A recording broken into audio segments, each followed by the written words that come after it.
మహావిష్ణుం జ్వలంతం సర్వతోముఖం నృసింహం భీషణం భద్రం మృత్యోర్మృత్యున్నమామ్యహం. మన పాలమూరు పట్టణం నందు వేంచేసినటువంటి న్యూగంజ్ లక్ష్మీ నరసింహస్వామి యొక్క పవిత్రోత్సవ కార్యక్రమాలు ఈ 3 రోజుల నుంచి జరుగుతున్నాయి. చివరి రోజున అంతిమంగా 108 కలశాలతో అభిషేకం చేసుకొని స్వామివారికి ఉత్సవాన్ని అంతం చేసుకున్నామన్నమాట. ఈ ఉత్సవాన్నంతా కూడా 3 రోజులు జరిగిన దానికి ఆరంభం నుంచి అంతిమం వరకు జరిగినటువంటి లోపాలు ఏమన్నా కానీ, ద్రవ్యలోపంలో, మంత్రలోపంలో, క్రియాలోపంలో ఎటువంటి లోపాలున్నా కానీ వాటన్నిటికీ ప్రాయశ్చిత్తార్థంగా స్వామివారికి 108 కలశాలతో అభిషేకించుకొని స్వామివారికి ఈ ఉత్సవాన్ని అంతిమంగా చేసుకున్నాం. ఈ పవిత్రోత్సవాలు అనేవి అంతా కూడా ప్రతి సంవత్సరం చేసుకుంటాం.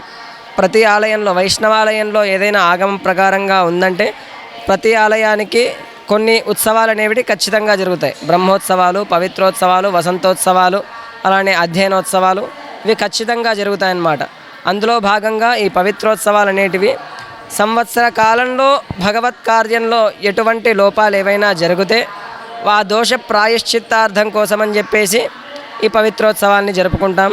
కనుక ఈ సింహగిరి నరసింహస్వామి ఆలయంలో పవిత్రోత్సవాల్ని ఇవాల్టితో ఘనంగా ముగించుకున్నాము.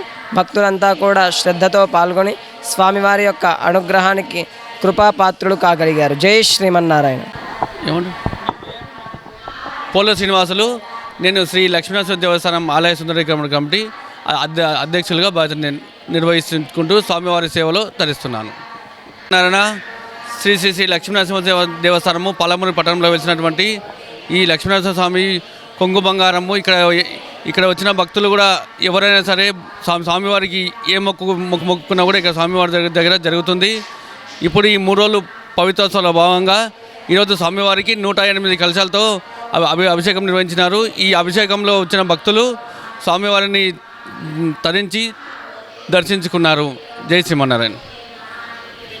ఈ శ్రవణమాసంలో మొదటి శనివారము లక్ష తులసి అర్చన, తర్వాత పవిత్రోత్సవాలు, తర్వాత అండాల అమ్మవారికి తిరునక్షత్రము, అమ్మవారికి కుంకుమార్చన జరుగుతుంది, సామూహిక కుంకుమార్చన. తర్వాత చివరి శనివారం రోజు లక్ష పుష్పార్చన నిర్వహించబడను.